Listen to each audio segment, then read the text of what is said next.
impact of exotic trees on our wild biodiversity, we proceed to our journey, going to Jaclupan, Talisay under the scorching heat of the late morning sun. There's no other path. This is the only path. We were already very tired. We weren't able to keep up with the group. But I was just so glad that there is a single trail that leads to our destination. We passed by these areas of bushes and grasslands, mindful of the rugged terrain, as there are rocks and stumps of trees along the trail, too dangerous for one to trip over. That's the source of the water in Cebu City. That dam is the source of water in Cebu City. Oh, look! Oh, wala na isod. Is that a current dam or an old dam? That's the original dam. Original so deep. The source. Yeah.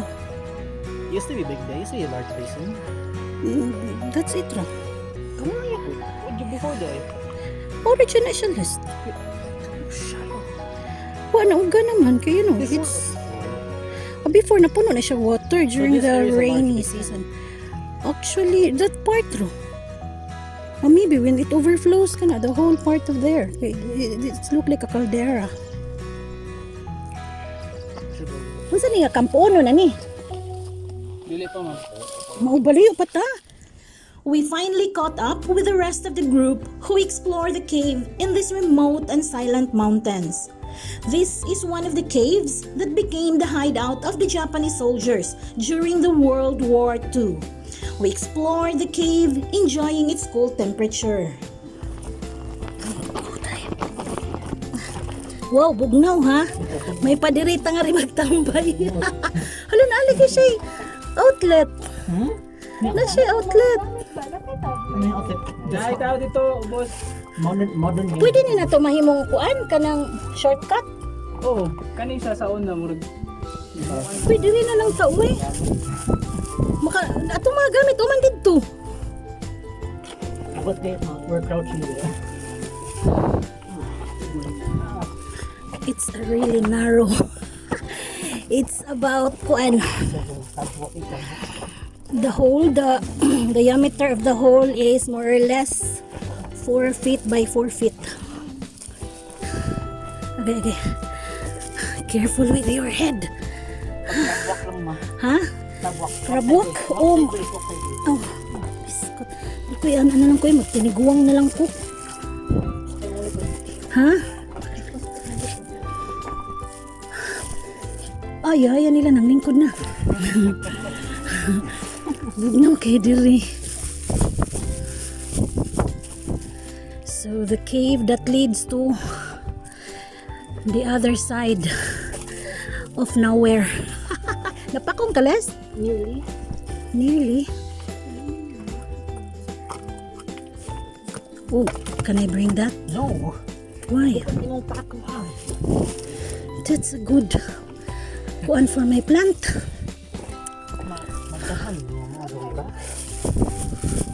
Nahurot mo na akong tubig. Di mo na siya puli sa tubig. I was so used of the heaviness, the weight of carrying 4 liters of water. So that is the tip of the cave. It's more or less around pila ni ka feet no atong gikaman. Pila ni ka feet gikan sa ganghaan. That's the end part of the tunnel. Okay, more than ganun eh. Asa man si Kuya Kuan? Okay sa to. Ato sa gawas no naghuwat na to no. Oh, so this is the hideout of the Japanese during the World War II. Balik na ta. Okay, we're going back. Light the way. No, we switch. Move to the side, we switch. I cannot move to the side. The diameter. Mauna ka? Yeah, I have the light. Ay, ubaki. Lest.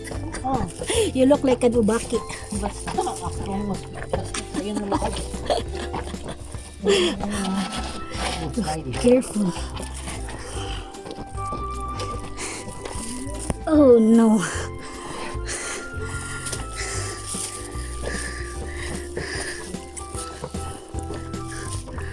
It's really narrow. Wala, so naa pa ni diri, cover lang. Nakuha na ni kining mga treasure hunters ba? Okay. So Yamashita treasure. Oh, okay. I'm finally out. After our cave exploration, we proceed to a more difficult trail. A kind of terrain that cannot be enjoyed by one who simply just loves walking. This one here is already a very challenging journey for a novice hiker like me, as this is the first time that I joined a hike program that entailed a lot of walking hours with numerous environmental inputs. I was really worried looking at my youngest who walked ahead of me and my eldest who belonged to the other group. The path is really narrow with a deep gorge on the other side. One should be very sure of his footings, otherwise you'll end up on the deep ravine below. Oh. So si Kuya, no? Careful dito si Kuya. Dapat yung slide si Kuya.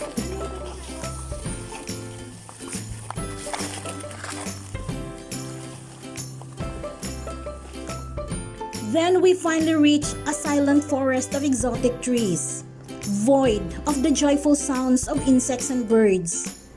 The trail underneath the canopy of these mahogany trees is very dangerous, and the ground is laden with its dried leaves and very slippery. Mahogany trees are exotics, very invasive, and is toxic to the insects and some microorganisms underneath. The proof is the empty ground with no undergrowth, just dried leaves scattered everywhere with no plants, not even grasses or weeds, exposing the loose rocks that can be very tricky to keep our footings. These small exposed rocks will often move and slide underfoot. One of our fellow hiker unfortunately fell down on the slippery slope. Then we reach another forest, a forest of Philippine native trees. Listen to the sounds.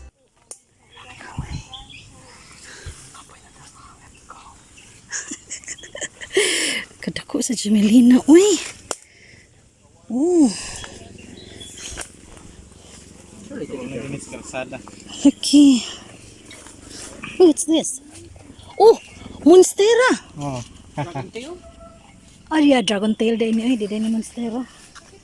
Oh, yeah, it's a kind of monstera, di ba? Variety? Variety. A variety of monstera, dragon tail. And yung fun shape. In these forests of native trees, there is a thriving community of insects, birds, and healthy undergrowth. What a remarkable sight, combined with the chorus of happy birds singing merrily at the top of the canopy.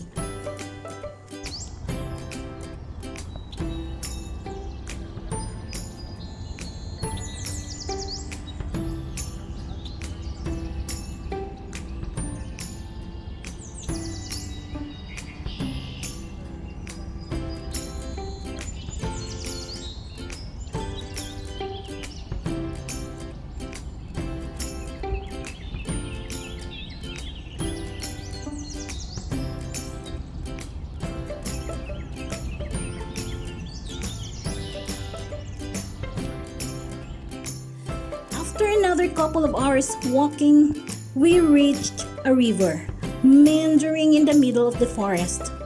This is our third stop after hours of rugged uphill and downhill trekking. We stopped to have our lunch and had a short rest, enjoying the beautiful scenery of the surrounding landscape.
Our short rest came to an end.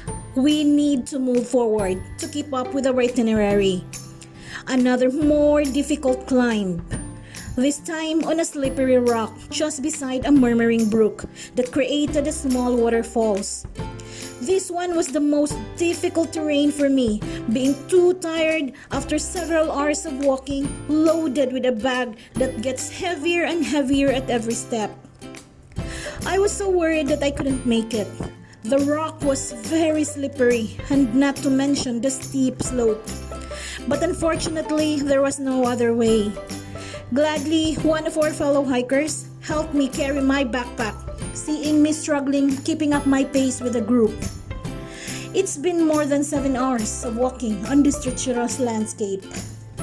Then we finally reached a meadow beside a gurgling brook that wound up the forest, fed by subsurface water and groundwater, which is still a part of the protected landscape. We settled on the exposed rocks on the riverbed as our organizers started a lecture about the different species of Philippine birds. Oriole, flower peckers, streak-breasted bulbuls, kingfisher, Philippine nightjar, woodpecker, Philippine eagles, owl, black shama, and the list goes on. It was a very interesting input, and I am quite familiar with some of the birds. Part of my childhood, I grew up in the secluded barrio of Mlang and Cabacan, North Cotabato, where my late father worked as a driver in a local logging company, and continued hearing stories from my mother about their forest life during the early part of their marriage, in those far-flung places, living together with some indigenous tribes of Muslim Mindanao.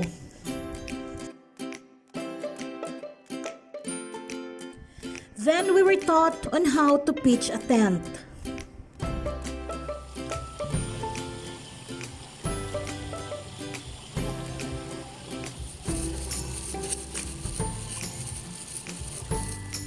Then something caught my attention. Plastic, a pollutant. This poor plant wasn't spared.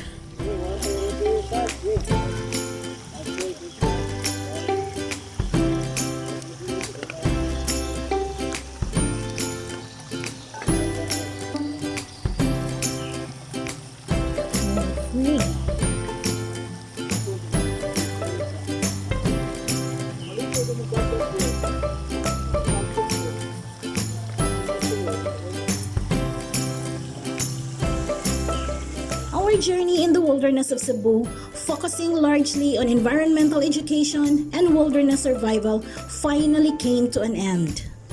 We settled under the canopy of a large Philippine native tree, summing up the entire day's adventure, where we had trivia games and was awarded with survival essentials. We learned a lot actually, and our prizes validated my claim. Certificates of attendance were distributed, giving tremendous joys in our hearts that finally we made it. What a wonderful experience it was. The registration that we paid was nothing compared to the learnings that we got in return.